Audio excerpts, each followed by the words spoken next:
A e dini që Shqipëria dhe Kina nga viti 1960 deri në vitin 1978 ishin dy vende vëllezër. Madje që në atë kohë shqiptarët vendosën këto kapele kineze me yll ku që u bën dhe kapelet e ushtrisë shqiptare. Historia midis dy vendeve nis në fakt në vitin 1960 kur me prishjen me Moskën, Enver Hoxha vendosi të krijojë miqësinë e pathyer me popullin kinez.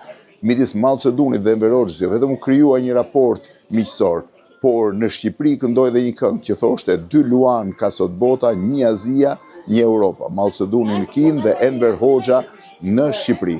Në fakt, miqësia shqiptaro-kineze që vjoj 18 vjet dhe që solli miliarda dollar kinezë Shqipëri dhe njëkohësisht edhe format e revolucionit kulturore dhe sa nga marrëzit më të mëdha kineze të globit që u importuan në Shqipëri, mori fund vitin 1978, kur Mao Zedongi vendosi të takojë me Nixonin, presidentin amerikan, dhe Enver Hoxha nuk e aprovoi këtë lidhje mes tyre.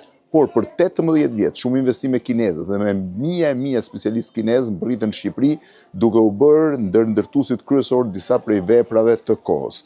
Miqësia shqiptaro-kineze zgjati 18 vjet, u materializua në shumë prej, po e quaj, pllakateve, pjesës propagandistike dhe shumë detaje të tjera të kohës ju mund të shihni dhe vetë. Gjithsesi, në vitin 1978 marrëdhëniet mes dy vendeve u thyen dhe që atëherë kanë qenë thjesht korrekte dhe nuk kanë pasur më kurrë raportet që patën për 18 vite në kohën e komunizmit.